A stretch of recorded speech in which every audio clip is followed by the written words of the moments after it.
In the shadowed halls of Hunter's Lodge, a single scream pierces the night, and Sir Reginald Haverford lies dead, shot on a lonely lawn, a revolver at his side.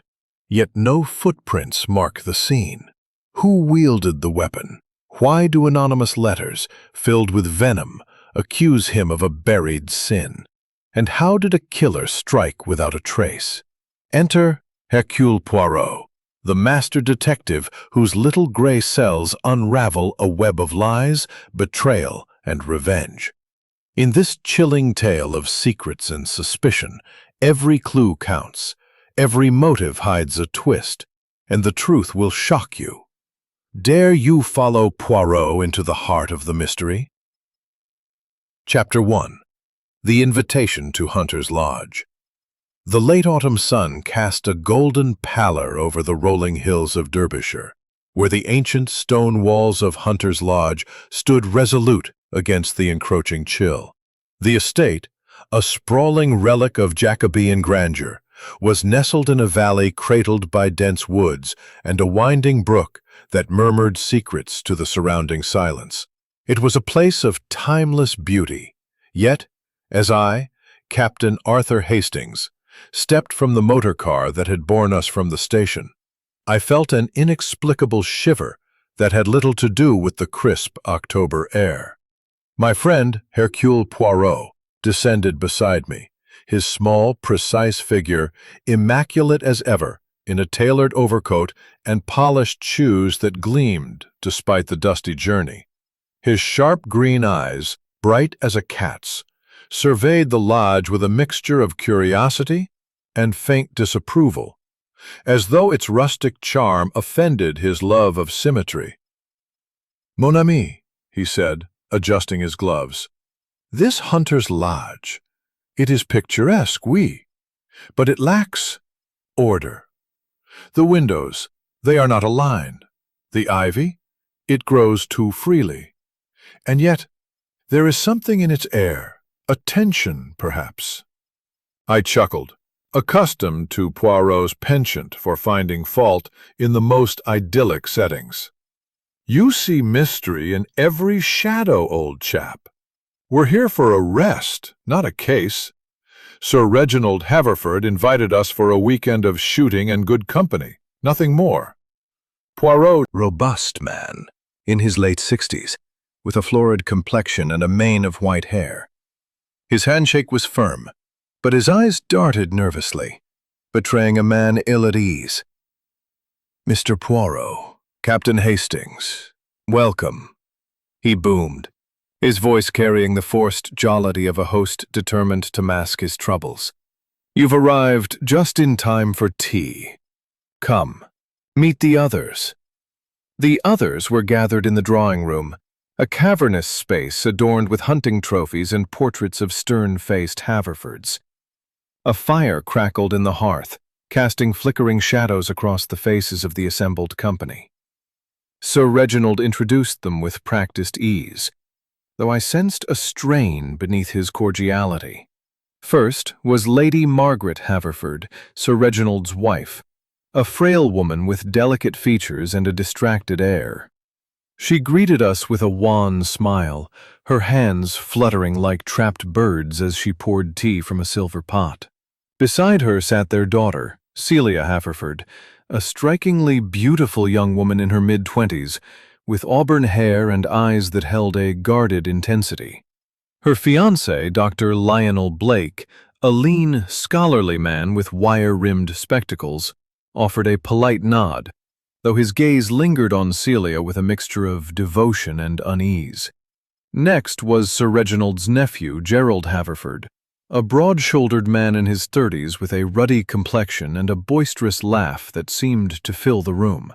He was accompanied by his wife, Evelyn, a cool, elegant woman whose sharp blue eyes assessed us with unsettling scrutiny. Finally, there was Mr. Victor Crane, Sir Reginald's solicitor, a thin, bespectacled man whose nervous fidgeting suggested he was more accustomed to ledgers than social gatherings. As we exchanged pleasantries, I noted the undercurrents of tension. Gerald's joviality felt forced, Evelyn's smiles were tight, and Celia's fingers twisted a handkerchief as though seeking to strangle it.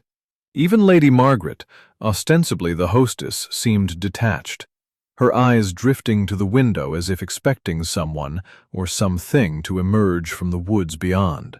Poirot, of course, observed all this with his usual acuity. He sipped Low but steady. Father, must we discuss this now? Our guests have only just arrived. Sir Reginald waved a hand dismissively. Nonsense, Celia. Mr. Poirot is here to help. The truth is, gentlemen, we've had some queer goings-on. Valuables misplaced, odd noises at night, and, well, letters, anonymous ones. Threatening, you might say. Threatening? I echoed, my curiosity piqued. To whom? Sir Reginald hesitated, glancing at his wife. To me, mostly. Vague stuff, accusations, hints of ruin.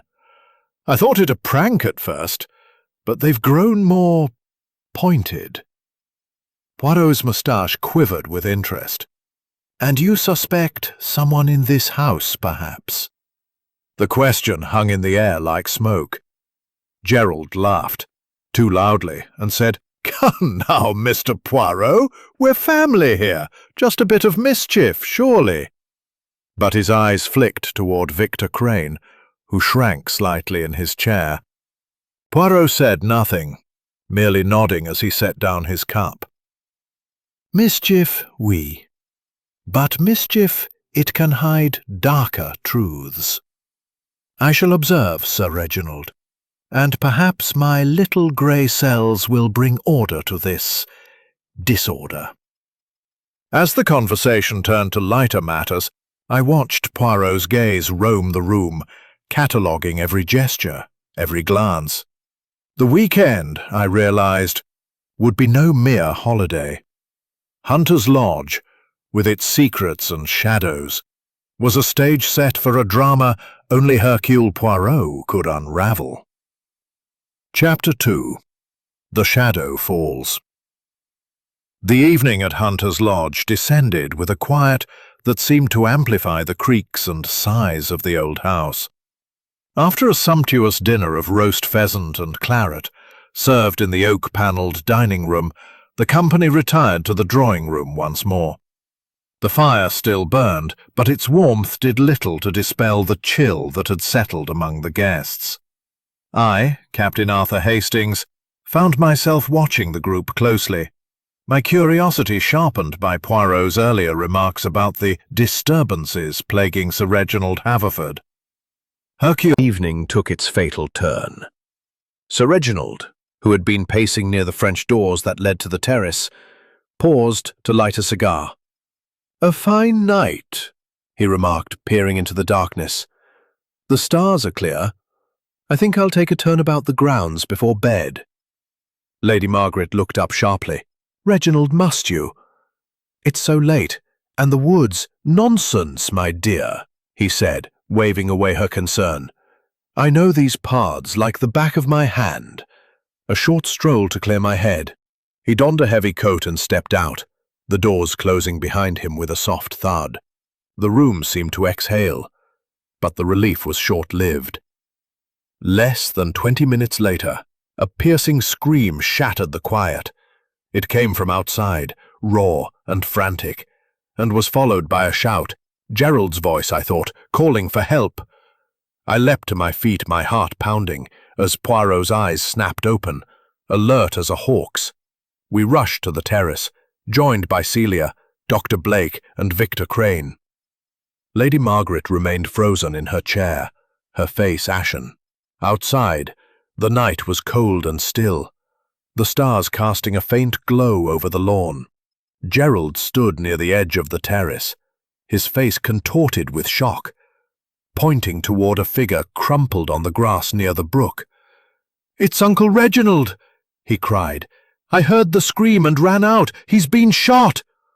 Dr. Blake, ever the physician, sprinted toward the body, with Celia close behind. Poirot and I followed, my boots sinking into the damp earth.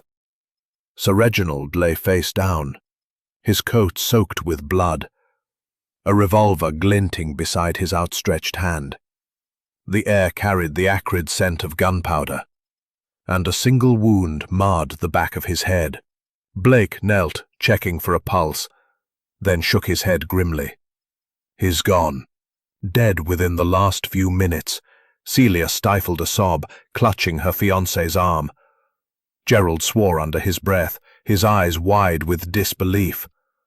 Victor Crane hovered at the edge of the group, his face pale as parchment, while Evelyn, who had reappeared at the terrace doors, gasped and covered her mouth. Poirot crouched beside the body, his gloved hands hovering over the revolver. Dispatched to the village. He surveyed the scene with a mixture of awe and incompetence, muttering about a bad business and ordering the body covered with a tarp.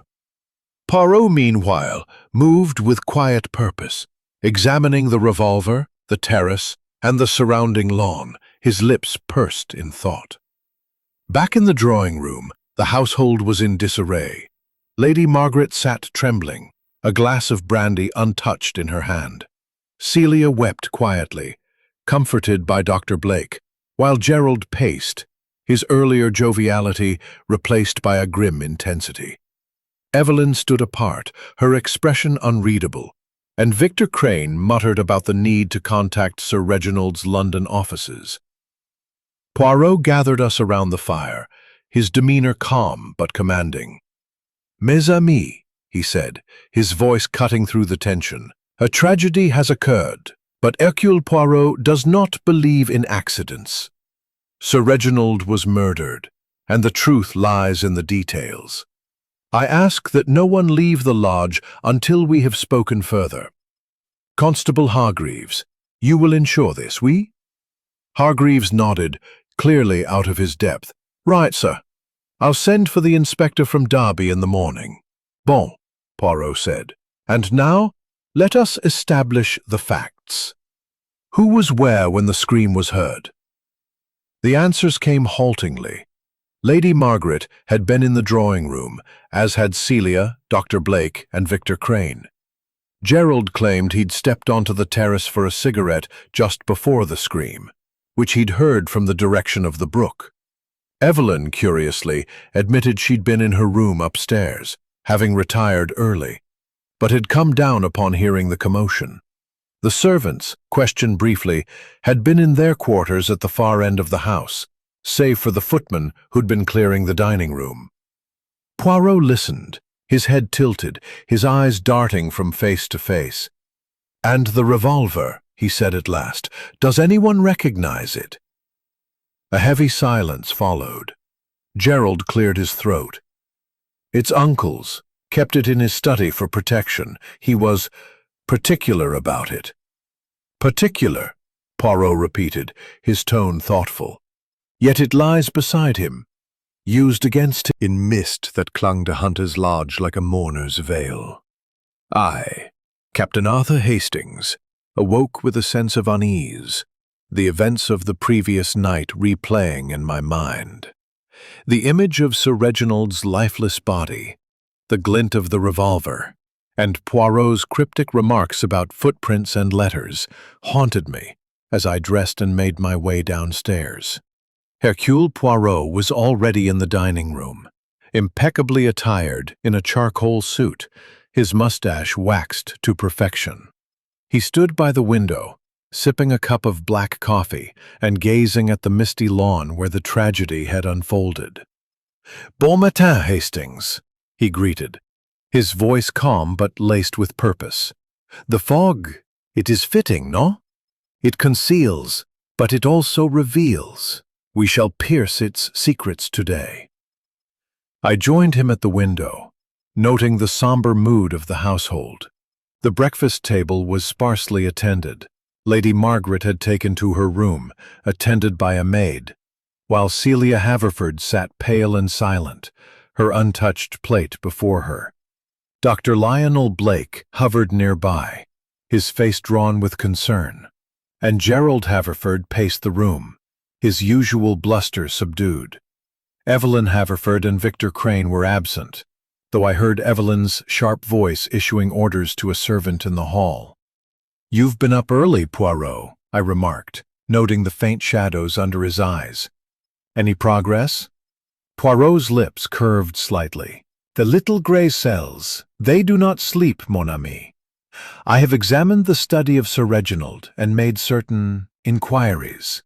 But first we must await the arrival of Inspector Davies from Derby. He will be here soon, and then we shall begin in earnest." As if on cue, the rumble of a motor car announced the inspector's arrival. Inspector Davies was a tall, lean man with a weathered face and a no-nonsense demeanor. He strode into the dining room, accompanied by Constable Hargreaves, who looked relieved to defer to his superior. Davies shook hands with Poirot, his expression a mix of respect and wariness. "Mr. Poirot, I've heard of your reputation. I trust you'll not complicate matters here." Poirot inclined his head. Overnight. Poirot knelt beside the outline, his gloved hands tracing the air above the ground. "Observe, Hastings," he said softly. "The grass, it is undisturbed save for Sir Reginald's footprints leading from the terrace to this spot. No other tracks approach or depart." Davis frowned, crouching beside him. "You're suggesting the killer didn't walk to him?" "Impossible. The shot was close range. Powder burns on the coat confirm it." "Précisément," Poirot replied. "Yet the impossible, it is often the key to the possible. Tell me, Inspector, have you examined the revolver?" Davis nodded. "It's Sir Reginald's, as Mr. Gerald Haverford confirmed. A Webley kept in his study. One shot fired, matching the bullet in the body." Poirot's moustache twitched. "And the study?" "It was locked, perhaps." Gerald, who had joined us, spoke up. "Not locked, but Uncle was particular about it. Only he and the butler, Matthews, had keys to the desk where the revolver was kept." "Interesting," Poirot murmured. He rose and turned to the terrace where the French doors stood slightly ajar. "Let us see this study, then." The study was a masculine sanctuary of dark wood and leather, its walls lined with books and hunting memorabilia. A heavy oak desk dominated the room, its surface cluttered with papers and a silver inkstand. Poirot examined the desk, his fingers hovering over a drawer that bore faint scratches around the lock. "Hastings, regardez. This lock has been tampered with, subtly but unmistakably. Someone sought access, perhaps to the revolver." Davis raised an eyebrow. "You're suggesting theft? But the gun was found at the scene." "Not theft, Inspector," Poirot corrected. "Preparation. The revolver was taken, used, and returned to the scene to suggest suicide, or to implicate another." Back in the drawing room, Poirot began his interviews, his manner courteous but relentless. He started with Celia, whose red-rimmed eyes betrayed her grief. "Mademoiselle Haverford," he said gently, "your father spoke of threatening letters. Have you seen them?" Celia hesitated, response revealing little but adding to the tapestry of suspicion. Lady Margaret, still fragile, claimed to have heard nothing until the scream, her attention fixed on a book. Dr. Blake corroborated Celia's alibi, saying they'd been together in the drawing room. Evelyn admitted to being upstairs, but insisted she'd come down immediately after hearing the scream. Victor Crane, nervous as ever, stammered that he'd been writing letters in the drawing room, unaware of the events, until Gerald's shout. As the morning wore on, Poirot drew me aside. "Hastings, the letters are the key. They are not in the study, which means someone has taken them, or they were never there. We must search the rooms discreetly and observe the behavior of this household. There is a lie here, mon ami, and it is buried in the details." I nodded, my mind racing. "But Poirot, the lack of footprints. How could the killer have shot him without leaving a trace?" Poirot's smile was enigmatic. "The little grey cells. They are considering a method most ingenious. But for now we watch, we listen, and we wait for the truth to betray itself. As we returned to the drawing room, where the suspects sat in uneasy silence, I felt the weight of the mystery deepen. Hunter's Lodge was a house of secrets, and Hercule Poirot was only beginning to unravel them. Chapter 4. The questions begin. The mist over Hunter's Lodge had lifted by midday, leaving the Derbyshire hills bathed in a pale, watery sunlight that did little to warm the sombre mood within the house. I, Captain Arthur Hastings, found myself increasingly attuned to the undercurrents of tension that rippled through the household. Hercule Poirot, ever the master of observation, had taken charge of the morning's inquiries with a quiet authority that left even Inspector Davies deferring to his expertise. We gathered in the drawing-room, where the heavy velvet curtains framed windows that overlooked the fateful lawn. The fire crackled fitfully, casting long shadows across the faces of the assembled company. Lady Margaret Haverford sat in a high-backed chair, her hands clasped tightly, her eyes darting nervously as if expecting another calamity. Celia Haverford and Dr. Lionel Blake sat questions that may seem trivial, but I assure you they are not. Each of you holds a piece of this puzzle. Let us begin. He turned first to Lady Margaret, his tone gentle but probing. Madame Haverford, you were in this room when the scream was heard at 10:15 last night. Tell me, what precisely were you doing at that moment? Lady Margaret's voice trembled, her frail hands tightening in her lap. I was reading, Mr. Poirot. A novel, Jane Austen, I believe. I heard nothing until the scream, and then Gerald's shout. It was all so sudden. Poirot nodded, his eyes narrowing slightly. And the book? It held your attention completely. You heard no other sounds, no footsteps, no voices before the scream? She hesitated, her gaze flickering to the window. No, nothing. The house was quiet. Merci. Poirot turned to Celia, whose auburn hair caught the firelight, accentuating the pallor of her face. Mademoiselle Haverford, you were also here with Dr. Blake. You confirm this? Celia nodded, her voice steady despite her evident distress. Yes. We were sitting by the table, talking quietly. Lionel, Dr. Blake, was telling me about a patient he'd seen in London. We didn't notice anything until the scream. Dr. Blake adjusted his spectacles, his scholarly demeanor strained. That's correct, Mr. Poirot. I was facing Celia, away from the terrace doors. I heard nothing out of the ordinary until the commotion began. Poirot's moustache twitched, a subtle sign of his mind at work. And you, Monsieur Gerald, he said, turning to the nephew. You were on the terrace, smoking, at 10:15. You heard the scream and ran to your uncle. Did you see anything, anyone in the darkness before you reached him? Gerald's jaw tightened, his ruddy complexion deepening. Nothing, Mr. Poirot. It was dark, and the lawn was empty except for Uncle Reginald. I didn't see anyone else, not a soul. Curieux, Poirot murmured, his gaze lingering on Gerald's hands, which gripped the mantel with unnecessary force. And the scream. It was a man's or a woman's? Gerald frowned, as if the question caught him off guard. I said firmly. The curtains were drawn. Finally, Poirot turned to Victor Crane, whose nervous fidgeting had intensified. Monsieur Crane, you were writing letters in this room, you said. Where exactly were you seated? Crane swallowed, pointing to a small writing desk near the corner. There, by the window. I was drafting a letter to a colleague in London. I didn't hear anything until the scream. Poirot paced slowly, his polished shoes clicking softly on the hardwood floor.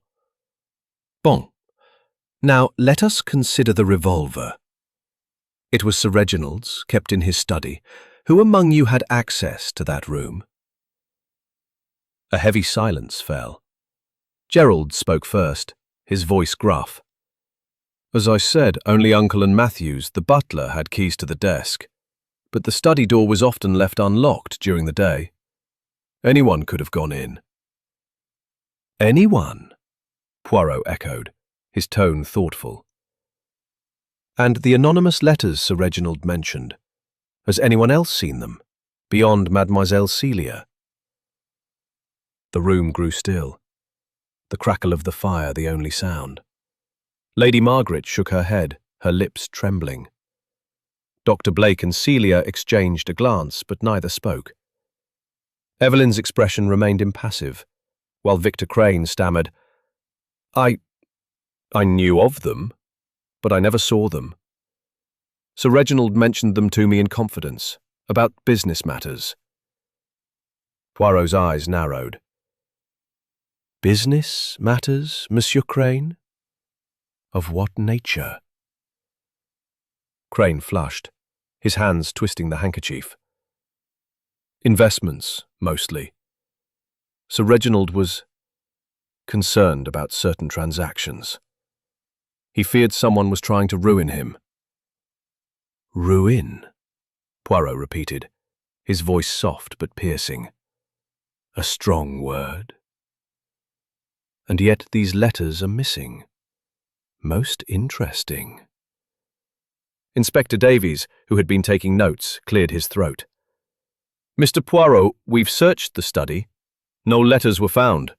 Could be the killer took them. Perhaps, Poirot said, his smile enigmatic. Or perhaps they were never there. We shall see.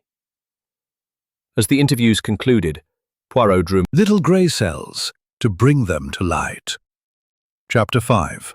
The Red Herrings. The afternoon at Hunter's Lodge was cloaked in a tense quiet, the air thick with unspoken suspicions. I, Captain Arthur Hastings, felt the weight of the previous night's tragedy pressing upon the household, as if the very walls of the old Jacobean manor whispered secrets. Hercule Poirot, undeterred by the somber mood, moved with his characteristic precision, his sharp eyes scanning every detail as we prepared to delve deeper into the mystery of Sir Reginald Haverford's murder. Inspector Davies, having concluded his initial interviews, had taken to questioning the servants, leaving Poirot free to pursue his own line of inquiry. We stood in the study, where the heavy oak desk and its tampered lock had piqued Poirot's interest earlier. The room felt colder now, the hunting trophies on the walls casting eerie shadows in the dim light filtering through the mullioned windows. Hastings, Poirot said, his voice low as he examined the desk. The scratches on this lock, they are not the work of an amateur. They are subtle, deliberate. Someone wished to open this drawer without leaving obvious signs of force. I peered at the faint marks, barely visible in the polished wood. You think the revolver was taken from here before the murder? Oui, mon ami, Poirot replied, his fingers tracing the edge of the drawer. But not by Sir Reginald. The revolver was placed beside him to suggest suicide, or to point the finger at another. A red herring, Hastings, to mislead the good Inspector Davies. As if summoned by his name, Davies entered, his weathered face set in a scowl. Mr. Poirot, the butler, Matthews, confirms the revolver was in this desk 2 days ago. He checked it when cleaning the study. No one else had a key, but as Mr. Gerald said, the door was often unlocked during the day. Poirot's mustache twitched. And yet, Inspector, the desk was locked when we examined it this morning. Curious, no? Someone had access to a key or a skill with locks. Davies grunted, clearly skeptical. My money's on Gerald Haverford. He was on the terrace when the scream was heard, closest to the scene. Further, we returned to the drawing room, where the household had gathered once more, their faces a study in unease. Gerald Haverford, now the focus of Davies' suspicions, stood by the window, his broad shoulders tense. Celia Haverford sat with Dr. Lionel Blake, her hand gripping his tightly. Lady Margaret, still frail, sipped tea with trembling hands. while Evelyn Haverford's cool gaze followed Poirot like a hawk. Victor Crane, ever nervous, clutched a notebook, his pen scratching fitfully. Poirot addressed the group, his voice calm but commanding. Mes amis, the death of Sir Reginald was no accident, nor was it a simple act of impulse. The revolver, taken from a locked desk, suggests planning. The absence of footprints suggests cunning. And the letters, they suggest a motive rooted in the past. I ask again, has anyone seen these letters, or anything unusual in the days before the murder? A heavy silence followed. Then, unexpectedly, Victor Crane spoke, his voice quavering. I didn't mention earlier, Mr. Poirot, but I saw something odd 2 nights ago. I was in the library, working late, when I heard footsteps in the hall. I looked out and saw someone moving toward the study. It was dark, but I think it was Gerald. Gerald whirled, his face reddening. That's a damned lie, Crane. I was in my room all night. You're trying to pin this on me. Crane shrank back, his eyes wide. I'm only saying what I saw, Gerald. I didn't mean. Enough! Poirot's voice cut through the rising tension. Monsieur Crane, you are certain of the time? Crane nodded, consulting his notebook. Yes, sir. It was just after 11, on October 15th. Poirot's eyes gleamed. And you, Monsieur Gerald, you deny this? Absolutely, Gerald snapped. I was asleep by 10. Ask Evelyn. She was with me. Evelyn's expression remained impassive. It's true, Mr. Poirot. Gerald was in our room all evening. I would have noticed if he left. Poirot nodded, his gaze shifting to Celia. Mademoiselle, you mentioned seeing one of these letters. Can you recall its exact words? Celia hesitated. Margaret gasped, and Gerald's scowl deepened. That's nonsense, he said. Uncle was paranoid. His business was fine. Was it? Poirot's tone was mild, but his eyes were sharp. We shall see. Inspector, I suggest a thorough search of the house. Rooms, belongings, everything. The letters or evidence of them must be found. Davis nodded, assigning Hargreaves to organize the search. As the household dispersed, Poirot drew me aside. Hastings, mon ami. The finger points to Gerald, but it is too convenient. The footsteps in the hall, the inheritance, the proximity to the crime, they are bait, meant to distract. A red herring, carefully placed. I frowned, struggling to follow. But Poirot, if not Gerald, then who? Everyone else was in the drawing room, except Evelyn, and she was upstairs. Poirot's smile was enigmatic. The alibis. They are like the fog, thick but not impenetrable. We must look beyond the obvious, to the small contradictions. The footsteps, the locked desk, the scream, they tell a story, but not the one Monsieur Crane or Inspector Davis believes. As we joined the search, my mind raced. Gerald's temper, Crane's accusation, and the missing letters formed a tangled web, and I sensed Poirot was already unraveling it, thread by subtle thread. Hunter's Lodge held its secrets close, but Hercule Poirot was closing in. Chapter 6. A Clue in Detail.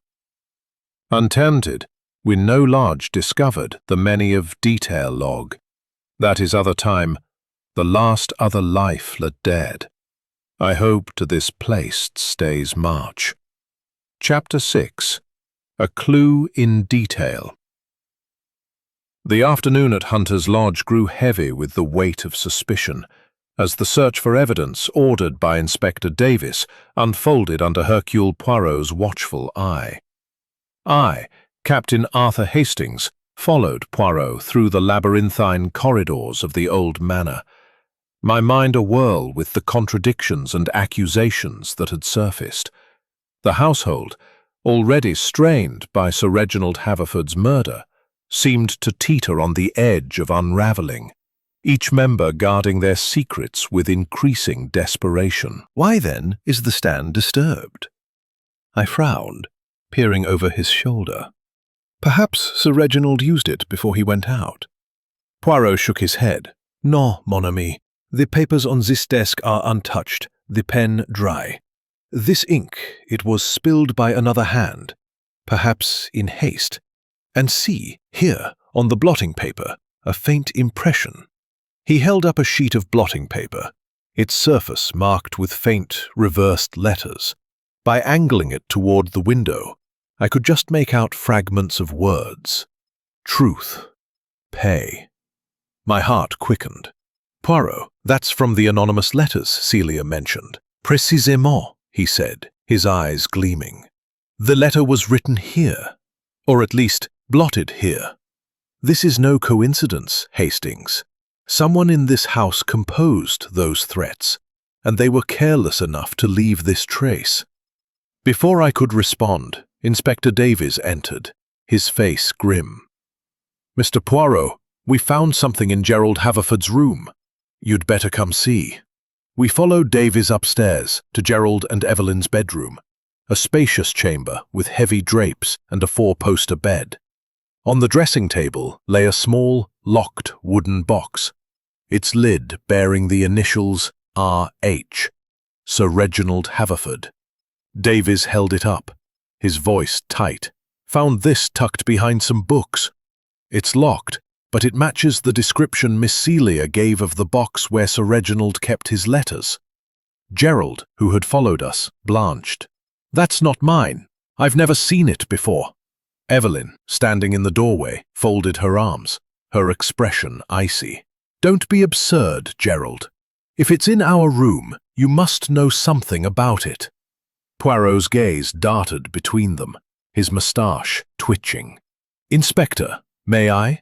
He took the box, examining its lock with care. This too has scratches, like the desk. Someone has tried to open it, but not with a key. Hastings, fetch the butler, Matthews. He may know of a spare Matthews. A stooped man with a deferential air confirmed that a spare key to the box was kept in Sir Reginald's study, in a hidden compartment beneath the desk. Gerald, if guilty, keep such evidence in his own room. It is too obvious, no? And the inkstand. Its disturbance suggests recent activity, perhaps after the murder. Davies scowled. You're saying it's another red herring? I say only that we must look deeper, Poirot replied. Let us consider the timing. The scream was heard at 10:15, yet the inkstand was disturbed recently. Someone was in this study after Sir Reginald's death, perhaps to plant this box, or to remove other evidence. I frowned, my mind racing. But Poirot, who could have done that? Everyone was accounted for after the scream. Poirot's smile was enigmatic. Not everyone, Hastings. The alibis. They are like the mist, clearing slowly. We must now examine the terrace doors. Come. We moved to the French doors, where Poirot knelt, inspecting the lock and frame. His fingers paused on a small, almost invisible scratch on the outer handle. Regardez, Hastings. Another mark, like those on the desk and box. Someone has been busy with tools in this house, Davies. Growing impatient, crossed his arms. Scratches don't solve murders, Mr. Poirot. Gerald's still my man. Motive, opportunity, and now this letter. Poirot stood, brushing his hands. Motive, perhaps. Opportunity, we shall see. But the truth, Inspector, it lies in the details. The ink, the scratches, the scream, and the footprints, or their absence. I propose we reconstruct the events of last night. Tonight, at 10:15, we shall gather on the terrace, and I shall test a theory. As we left the study, the household's eyes followed us, each face a mask of fear, guilt, or defiance. Gerald's protests echoed in my ears, but Poirot's calm certainty steadied me. The inkstand, the letter, the scratches, they were threads in a tapestry only he could see. Yet I sensed we were drawing closer to a truth that would shake Hunter's Lodge to its foundations. Chapter 7. More Lies Surface.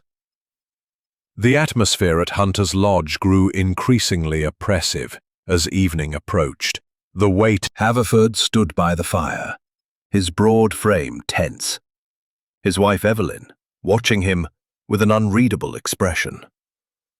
Victor Crane, the solicitor, fidgeted with his spectacles, his nervous energy palpable. Poirot stood before the French doors, his small figure silhouetted against the gathering dusk. "Mes amis," he began, his voice steady. "Tonight we shall retrace the moments leading to Sir Reginald's death. At 10:15 last night, a scream was heard, and Monsieur Gerald found his uncle shot on the lawn. The absence of footprints, the revolver, the letter, these are pieces of a puzzle. Let us see what the night reveals." Inspector Davis, arms crossed, nodded grudgingly. "I hope this isn't a waste of time, Mr. Poirot. Gerald's got the motive and the evidence against him." Poirot's mustache twitched. "The evidence, Inspector. It is like a mirror. It reflects what one wishes to see. Let us proceed." We stepped onto the terrace, the air cool and damp, the stars obscured by clouds.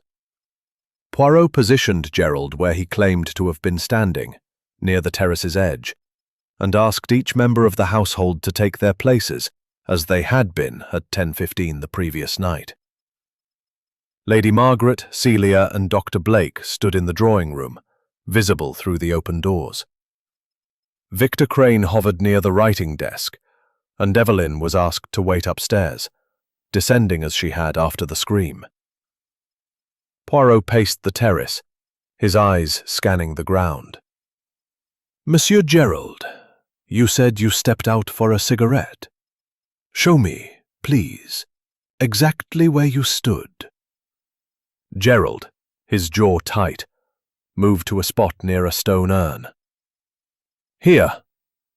I was leaning against this, facing the lawn." "And the scream?" Poirot pressed. "From which direction did it come?" Gerald pointed toward the brook. "That way. Sharp, like I said, but I couldn't tell if it was a man or a woman." Poirot nodded, then turned to me. "Hastings, walk to the spot where Sir Reginald was found." "I came down immediately as I told you." Poirot's gaze lingered on her. "Madame, your room overlooks the lawn. You are certain the curtains were drawn?" "Quite certain," she replied, her eyes unwavering. But as we returned to the drawing room, a new revelation emerged. The butler, Matthews, approached Poirot, his face pale.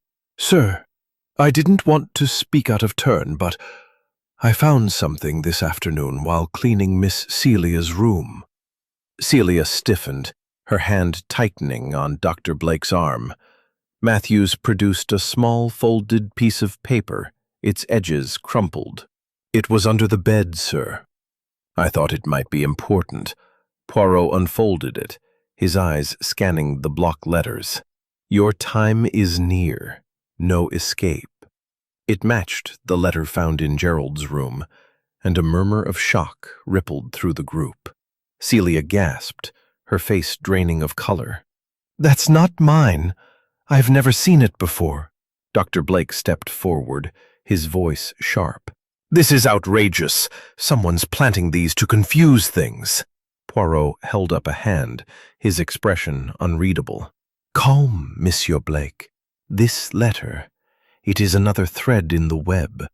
But why under Mademoiselle Celia's bed?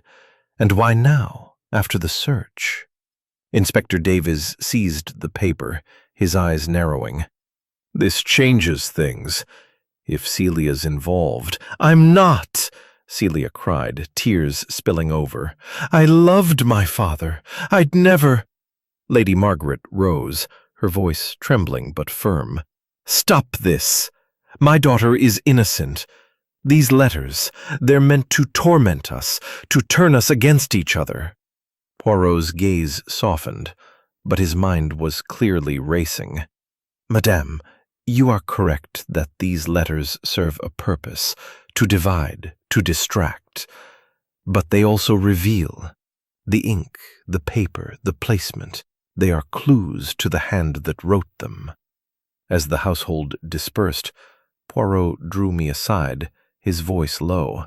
Hastings, the lies, they multiply.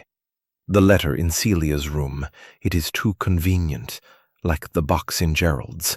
Someone wishes to cast suspicion wide of dread, the revelations of the day casting long shadows over the household. I, Captain Arthur Hastings, could feel the strain in the air, as if each member of the Haverford family and their guests were teetering on the edge of a precipice. The discovery of the anonymous letter under Celia Haverford's bed had deepened the mistrust, and even Inspector Davies, usually so resolute, seemed unsettled by the mounting contradictions. Hercule Poirot, however, remained a beacon of calm, his sharp mind slicing through the fog of deceit with surgical precision. After the reconstruction on the terrace, Poirot had retired to the library, where he sat in a leather armchair, his fingers steepled, his eyes half closed in that deceptive repose that signaled his deepest concentration.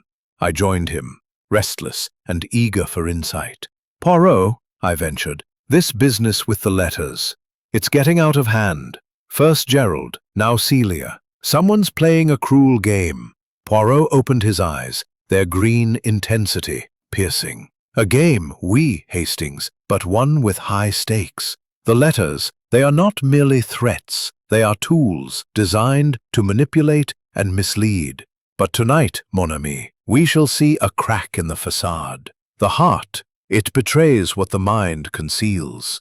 His cryptic words lingered as we rejoined the household in the drawing room, where the fire burned low, casting a flickering glow over the tense faces. Lady Margaret Haverford sat with a shawl draped over her shoulders, her frail hands trembling. Celia, her eyes swollen from tears, clung to Dr. Lionel Blake, whose scholarly calm seemed frayed.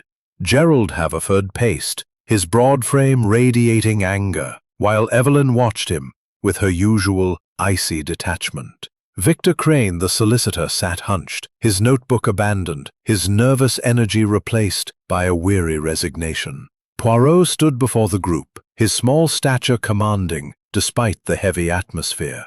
"Mes amis," he began, his voice steady. "The death of Sir Reginald Haverford is a wound that festers in this house. The letters, the revolver, the scream, they are pieces of a puzzle, but the heart of this mystery lies in the human soul. Tonight, I ask you to speak not only of facts, but of feelings." "What to that, Celia?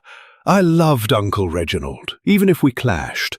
He was hard on me, always pushing me to prove myself, but I'd never hurt him.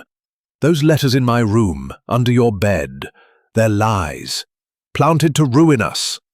Evelyn's cool voice cut through his outburst. "Gerald, your temper doesn't help. If you're innocent, why was the box in our room? And Celia, why was a letter under your bed? Perhaps we're all hiding something." Celia's eyes flashed. "How dare you? I've hidden nothing. You've always been cold, Evelyn, but to accuse me—" "Enough!" Poirot's voice, sharp and commanding, silenced the room. "The accusations, they serve only to obscure the truth. Let us speak of specifics. Monsieur Blake, you were close to Sir Reginald as his future son-in-law. Did he confide in you about these letters?" Dr. Blake adjusted his spectacles, his face pale. "He mentioned them once, a few weeks ago. Said they were nonsense, but I could tell they worried him.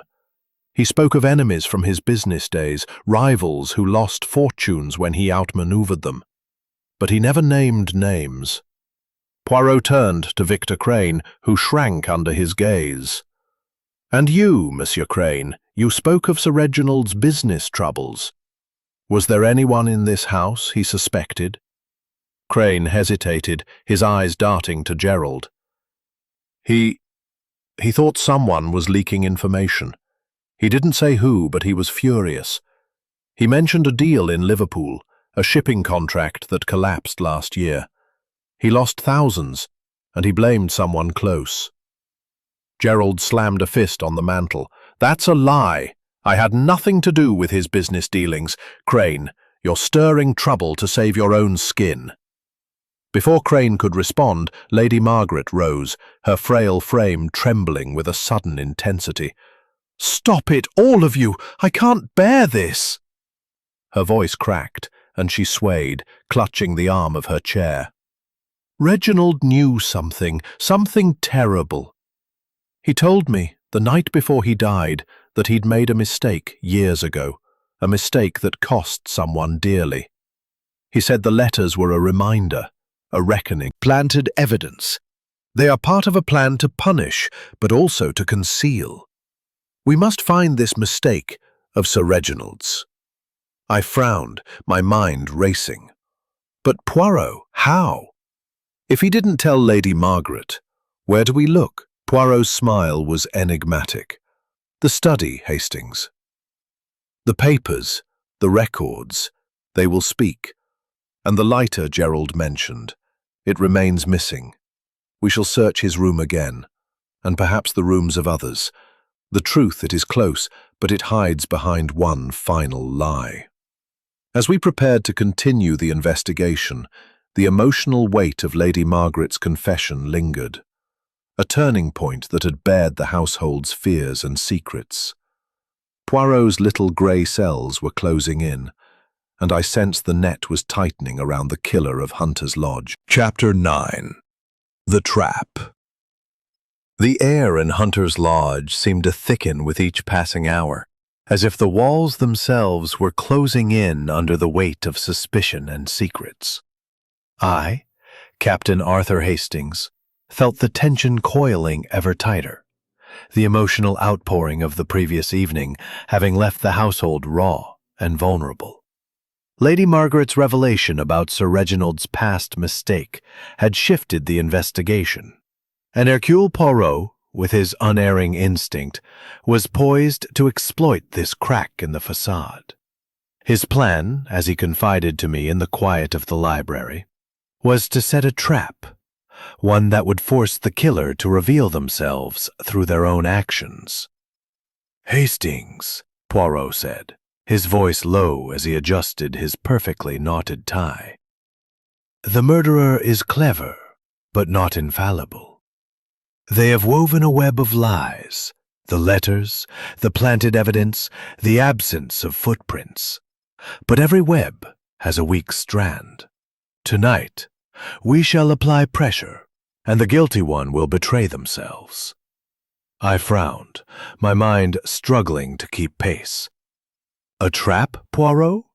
But how? Everyone's on edge already, and Inspector Davies is convinced Gerald's the culprit." Poirot's eyes gleamed. "The good inspector. He sees only the surface, the motive, the box, the proximity. But Hercule Poirot looks deeper, to the psychology. The killer expects us to follow the trail they have laid. We shall surprise them by changing the game." The evening found us once more in the drawing room, where the household gathered under Poirot's summons. The fire burned low, casting flickering shadows across the faces of Lady Margaret, Celia, Dr. Lionel Blake, Gerald, Evelyn, and Victor Crane. Inspector Davies stood by the door, his arms crossed, while Constable Hargreaves hovered nearby, notebook in hand. The atmosphere was taut, each glance laden with suspicion. Poirot stood before the hearth, his small frame commanding the room with an authority that belied his stature. "Mes amis," he began, his voice clear and deliberate, The murder of Sir Reginald Haverford is a crime of calculation, designed. His face reddening. That's mine! I told you I misplaced it. Someone's using it to frame me! Poirot raised a hand, his gaze steady. Calm, Monsieur Gerald. The lighter, it is indeed yours, but its placement tells a story. It was hidden after the murder, in a place where a search would eventually uncover it. Why? To cast suspicion on you, or to divert it from another. Inspector Davies frowned, stepping forward. Mr. Poirot, are you saying Gerald's not the killer? I say only that the truth is not what it seems, Poirot replied. Let us consider another detail. The anonymous letters, one found in Monsieur Gerald's room, another under Mademoiselle Celia's bed. Both were written in block letters, on paper from this house. But the inkstand in the study, it was disturbed, and the blotting paper bore traces of those very words. Someone wrote those letters here, after Sir Reginald's death, to sow discord. A murmur ran through the room. Lady Margaret gasped, her hands trembling. After his death? But why? To confuse, Poirot said simply. To make us chase shadows. But there is one shadow we have not yet explored. The mistake Sir Reginald spoke of. The sin from his past. I propose a theory. The murder was not about money or inheritance, but revenge. Someone in this room knows of this mistake and used it to justify their act. The silence was deafening. Victor Crane's spectacles slipped down his nose, his face pale. Dr. Blake's arm tightened around Celia, who stared at Poirot with wide eyes. Evelyn's lips parted slightly, but she said nothing. Gerald's fists clenched, his anger barely contained. Poirot paced slowly, his voice dropping to a near whisper. Tonight, I shall leave the study unlocked. I have placed a document there, a ledger from Sir Reginald's business dealings, found in a hidden drawer. It details a transaction from 10 years ago, a deal that ruined a man named Charles Marston, a former partner. This ledger may hold the key to the motive. I invite anyone with knowledge of this matter to examine it. Discreet, silent, save for the creak of floorboards and the distant tick of a clock. My pulse raced as we waited, the trap set, the net tightening around the murderer of Sir Reginald Haverford. Chapter 10. The Reveal. The night at Hunter's Lodge was thick with anticipation, the silence of the old manor broken only by the occasional creak of settling wood and the distant howl of wind through the Derbyshire hills. I, Captain Arthur Hastings, crouched beside Hercule Poirot in the cramped anteroom adjacent to Sir Reginald Haverford's study, my heart pounding as we waited for the trap to spring. Poirot's plan, to bait the killer with a fictitious ledger detailing a past misdeed, had set the stage for a dramatic unmasking, and I could feel the weight of the moment pressing upon us. Poirot, his small frame barely visible in the dim light filtering through the curtain, was a study in calm intensity. His green eyes gleamed, his breathing steady, as he whispered, "Patience, Hastings. The guilty one they cannot resist. The ledger, it is a mirror to their fear." The clock in the hall struck midnight, its chimes echoing through the silent house. Then, a faint sound, a soft tread on the corridor floor. My pulse quickened as the study door creaked open, and the figure slipped inside, moving with cautious deliberation. Poirot's hand gripped my arm, signaling silence, as we peered through a slit in the curtain. It was Victor Crane, the solicitor, his nervous demeanor replaced by a furtive determination. His spectacles glinted in the moonlight as he approached the desk, his hands trembling as he rifled through the papers Poirot had strategically placed. He opened drawers, his movements growing frantic, until he froze, Sensing something amiss, Poirot stepped from behind the curtain, his voice cutting through the stillness. "Monsieur Crane, you seek the ledger, no? But it does not exist. And yet, your presence here tells Hercule Poirot all he needs to know." Crane spun around, his face ashen, the papers slipping from his hands. "Mr. Poirot, I was only seeking to destroy evidence." Back. Let us begin with the scene. Sir Reginald, shot on the lawn, a revolver beside him. No footprints save his own. The scream at 10:15, heard by all, yet its source unclear. The anonymous letters, accusing him of past sins, found in Monsieur Gerald's room and on the Mademoiselle Celia's bed. And the lighter, hidden in the study.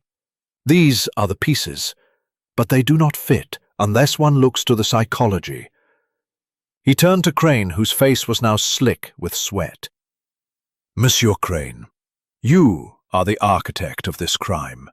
You, the quiet solicitor, overlooked by all, but with a motive rooted in the past. A past Sir Reginald spoke of to his wife.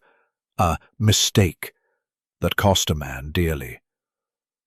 Crane stammered, "That's absurd.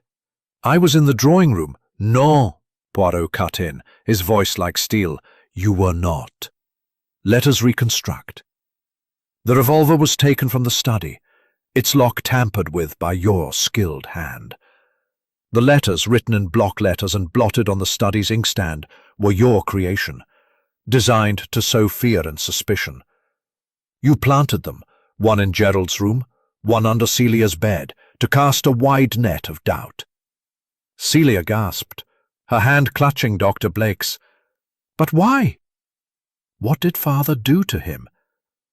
Poirot's eyes softened, but his voice remained firm.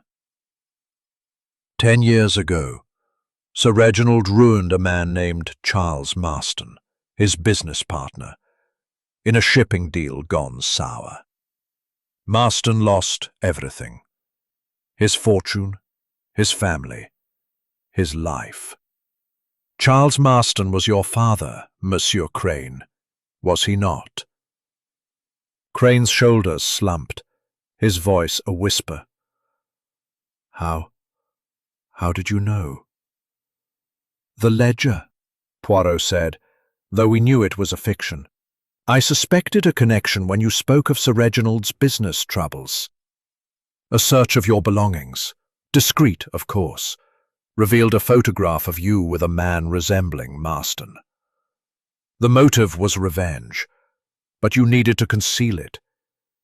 You shot Sir Reginald from the terrace, using a silencer to muffle the shot, explaining the absence. Davy stepped forward, handcuffs ready. "Victor Crane, you're under arrest for the murder of Sir Reginald Haverford." As Crane was led away, Poirot turned to me, his expression somber. "Hastings, the little grey cells, they see what the heart conceals. Revenge, it is a poison that destroys both the victim and the avenger." The room fell silent, the weight of the truth settling over Hunter's Lodge. The killer was unmasked, but the scars of the crime would linger long after Poirot's departure. Chapter 11. The Reflection. The morning after Victor Crane's unmasking dawned cold and clear over Hunter's Lodge. The Derbyshire hills bathed in a crisp light that seemed to cleanse the manor of its shadows. I, Captain Arthur Hastings, stood at the window of the drawing-room, gazing out at the lawn where Sir Reginald Haverford had met his end. The chalk outline was gone, washed away by the night's dew, but the memory of the tragedy lingered, a somber note in the otherwise serene landscape. Hercule Poirot joined me, his small, meticulous figure as impeccable as ever in a neatly pressed suit, his mustache perfectly waxed despite the early hour.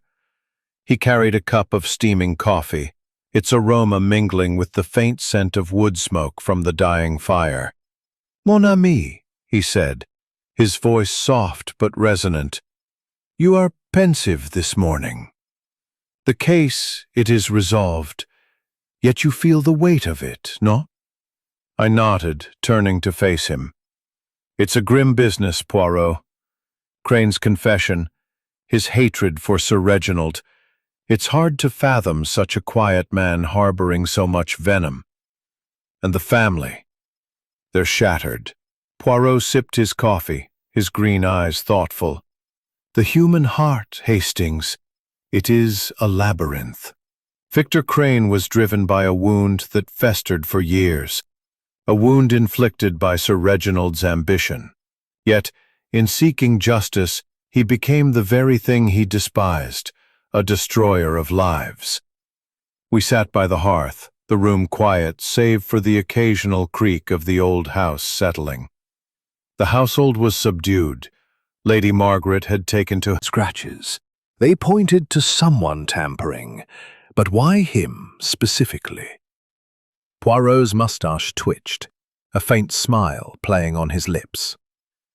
The psychology, mon ami. Crane was the least conspicuous, the one who faded into the background. Yet he knew too much. Sir Reginald's business dealings, the ruined partner. His nervous demeanor, it was not mere anxiety but guilt, straining to remain hidden. The photograph in his room, found during our discreet search, confirmed the connection to Charles Marston. And the lighter, its placement in the study was too deliberate. A mistake only a man desperate to shift blame would make. I shook my head, marveling at his clarity. "And the scream, you said he imitated it to draw Gerald out. How could he manage that?"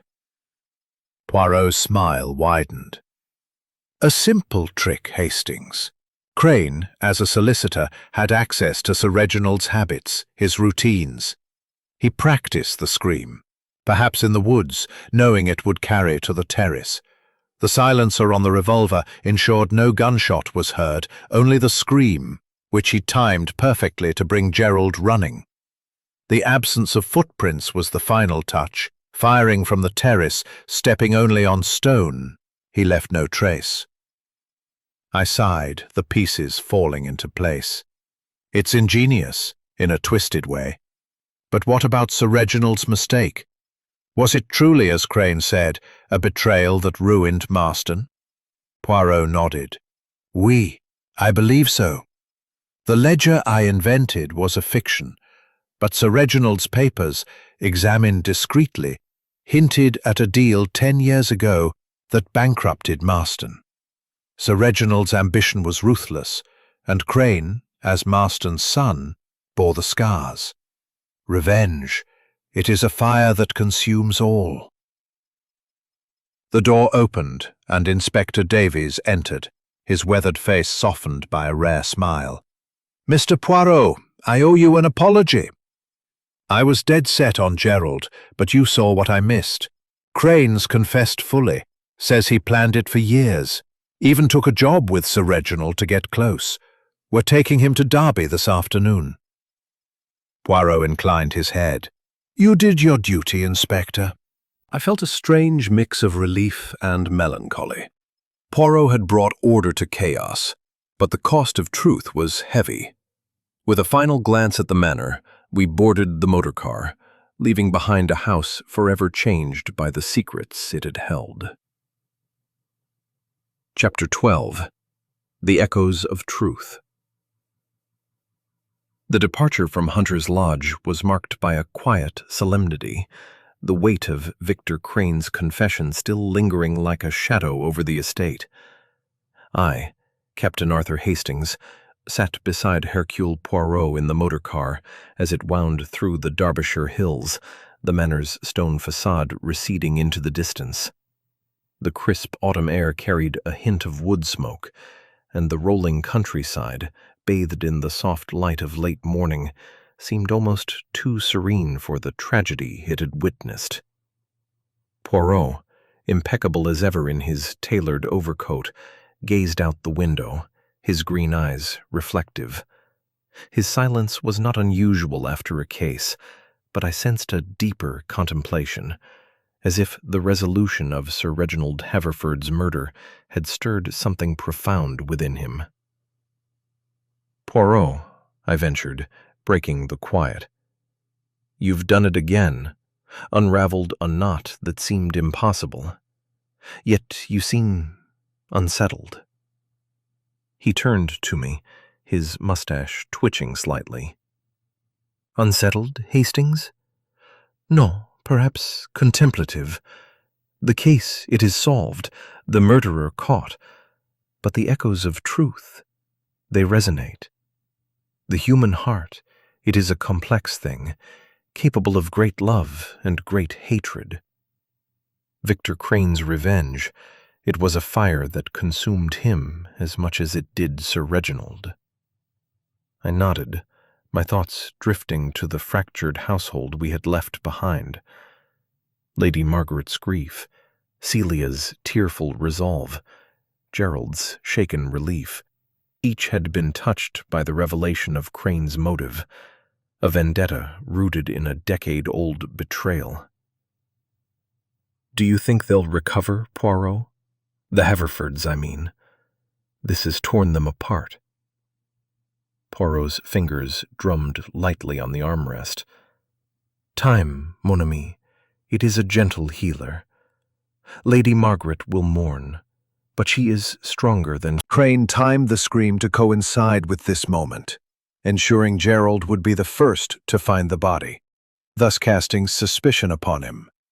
The silencer, a rare but effective tool, ensured the shot went unheard, leaving only the scream to pierce the night. I marveled at the intricacy of it all. And the letters? Writing them after the murder to sow discord, that was a bold move. Bold, oui, but also desperate, Poirot replied. Crane needed to muddy the waters, to make it seem as though many had motives. The inkstand's disturbance, the scratches on the desk and box, they were the marks of his haste. He underestimated the little gray cells, Hastings, which see what others overlook. We fell silent as the car approached the village, where we would catch the train back to London. The station was a modest affair, its platform bustling with locals and a few travelers. As we waited, Inspector Davies approached, his weathered face softened by gratitude. "Mr. Poirot, I've just come from the station house. Crane's been cooperative, given us details about the silencer, even admitted to practicing the scream in the woods. You were right about everything." Poirot inclined his head, his expression modest. "The truth, Inspector. It reveals itself to those who seek it with method and order. You have done well to bring justice to Hunter's Lodge." Davies tipped his hat. "And you, sir. Safe travels back to London." As the train whistle sounded, Poirot and I boarded, settling into a quiet compartment. The rhythmic clatter of the wheels seemed to echo the steady unraveling of the case in my mind. "Poirot," I said at last, "do you ever tire of it? The lies, the pain, the darkness you uncover?" He gazed out the window, his voice soft. "Sometimes, Hastings, I feel the weight of it. But to bring order to chaos, to shine light where there is shadow, this is the purpose of Hercule Poirot. The little gray cells, they do not rest, for there is always another puzzle, another truth waiting to be found." As the train carried us toward London, I leaned back, the events of Hunter's Lodge settling into memory. Poirot's philosophy, his unyielding pursuit of truth, had once again triumphed, leaving behind a legacy of clarity, Composure, his neatly pressed suit and polished shoes betraying no hint of the emotional weight of the investigation. He gazed out the window, his green eyes distant, though I knew his mind was never idle. "Poirot," I said, breaking the silence, "you've solved the mystery, but something about it still troubles me. Crane's confession was so complete. Do you think there's anything we missed?" He turned to me, his mustache twitching with a faint smile. "Mon ami, you are perceptive to sense the lingering shadows. Victor Crane's confession, it is thorough, oui, But the heart of a crime is not always fully revealed by the guilty. There are questions, small ones perhaps, that remain. The past, it has a way of whispering even after the case is closed. I frowned, leaning forward. What questions? Crane admitted to everything. The letters, the silencer, the scream. What else could there be? Poirot's fingers drummed lightly on the armrest. The motive, Hastings. Revenge for his father's ruin. It is powerful. But was it the only force at play? Sir Reginald's mistake, the betrayal of Charles Marston, was a decade old. Why now? What sparked Crane's action at this precise moment? I considered this, my mind revisiting the tense days at the lodge. Perhaps something triggered him, a new discovery about his father's downfall? Poirot nodded slowly. Précisément. In the study, among Sir Reginald's papers, I found a letter. Not one of Crane's forgeries, but a genuine one, dated a month ago. It was from a solicitor in Liverpool, referencing a reopened inquiry into the Marston deal. Sir Reginald was to testify. This, I believe, was the spark. Crane feared exposure, not just of Sir Reginald's guilt, but of his own connection to Marston. I stared at him, astonished. "You didn't mention this letter before." His smile was enigmatic. It was a small detail, Hastings, but one I kept in reserve. The letter was locked in a hidden compartment, overlooked by Inspector Davies. It confirmed Crane's motive, but also suggested he acted to protect his own secret. Sword. To tell them of Sir Reginald's role in Marston's ruin would deepen their grief. I have informed Inspector Davies of the letter, and he will handle it discreetly. The family need only know that justice has been served. We fell silent, the weight of the case settling between us. The train's motion was hypnotic, and I found myself reflecting on Poirot's methods, the way he saw through lies to the human truths beneath. "You always say it's about the little grey cells, Poirot," I said at last. "But it's more than that, isn't it? It's about understanding people, their fears, their desires." He inclined his head, a spark of approval in his eyes. "Well said, Hastings. The little grey cells, they observe the facts, but it is the heart of Hercule Poirot that listens to the soul. In every crime there is a story of human frailty. To solve the crime, one must read the story." As London's skyline loomed on the horizon, I felt a sense of closure, though the echoes of Hunter's Lodge would linger. Poirot, ever the guardian of order, had brought light to a dark deed. But his words reminded me that even in victory, there was a melancholy in uncovering the flaws of the human heart. The train carried us forward, toward new horizons and, no doubt, new mysteries waiting to challenge the little grey cells of Hercule Poirot. Chapter 14. The Unseen Wounds. The London skyline loomed closer as the train steamed toward King's Cross, its grey spires a stark contrast to the rolling hills of Derbyshire we had left behind. I, Captain Arthur Hastings, sat across from Hercule Poirot, my mind still tangled in the intricacies of the Hunter's Lodge mystery.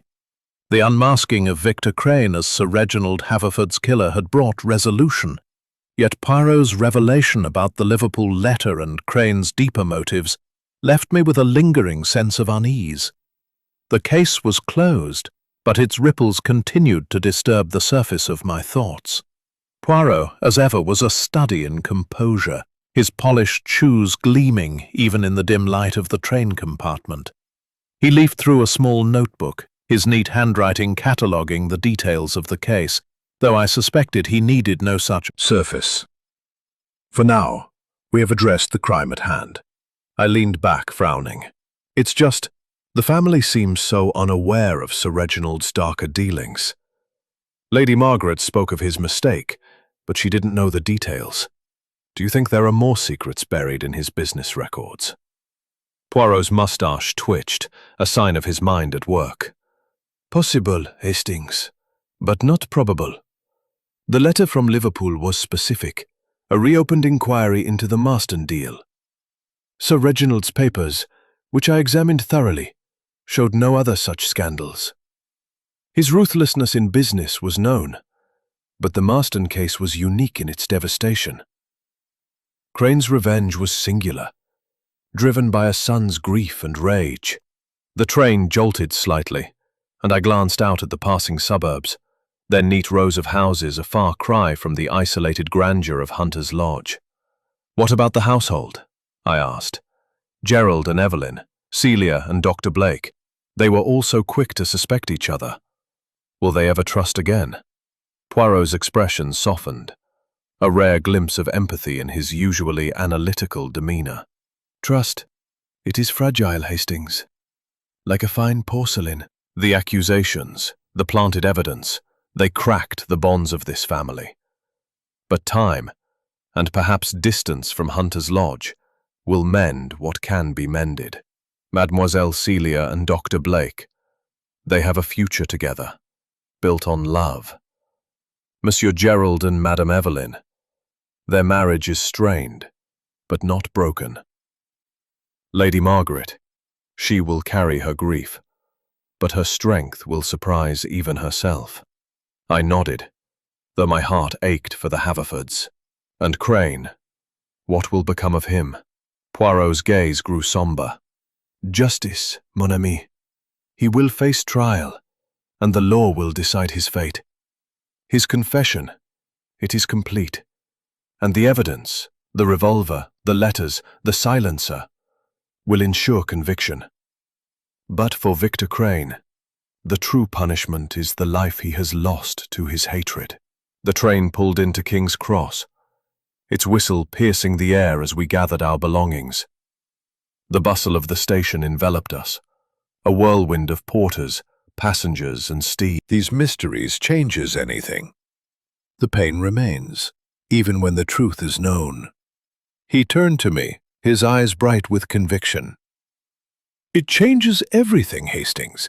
To bring order to chaos, to expose the lie and reveal the truth.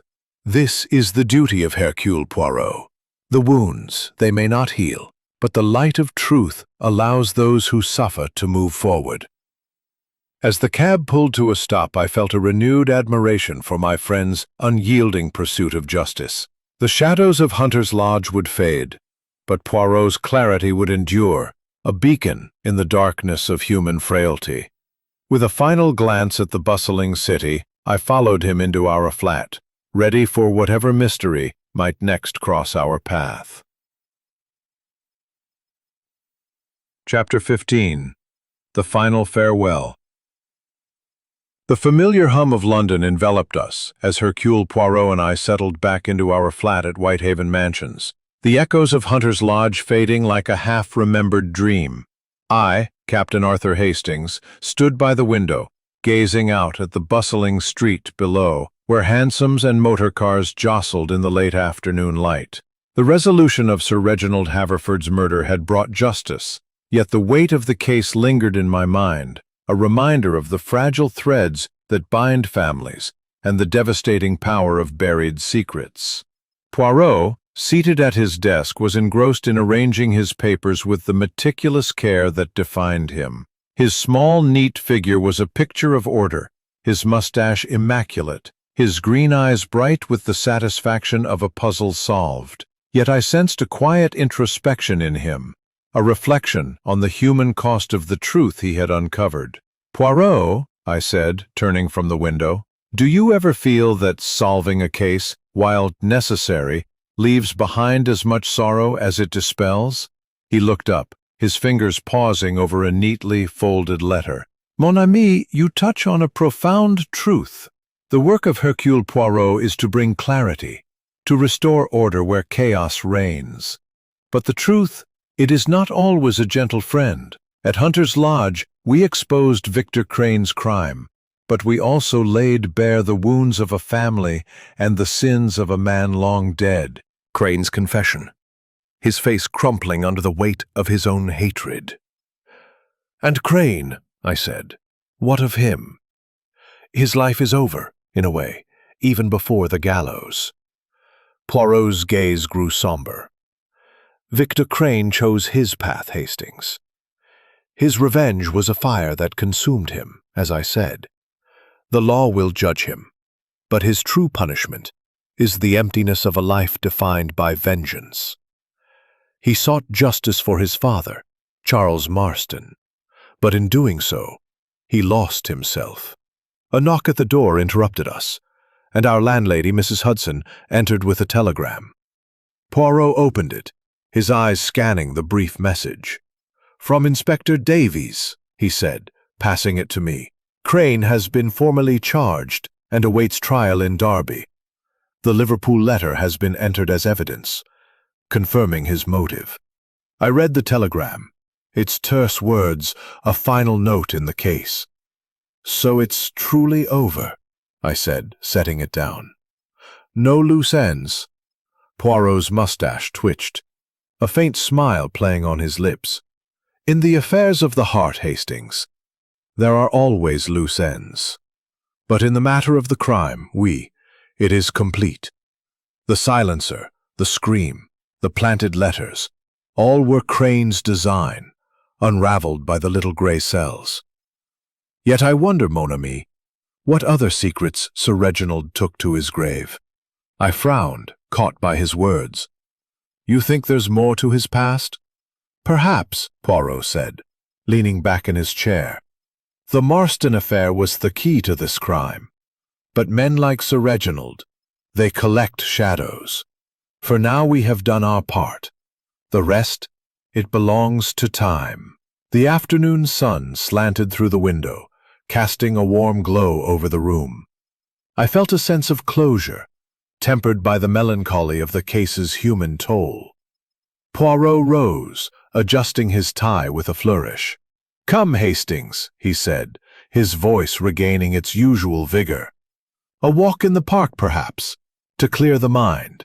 London, it is full of life, and the little gray cells, they must be refreshed for the next adventure." As we stepped into the vibrant chaos of the city, I glanced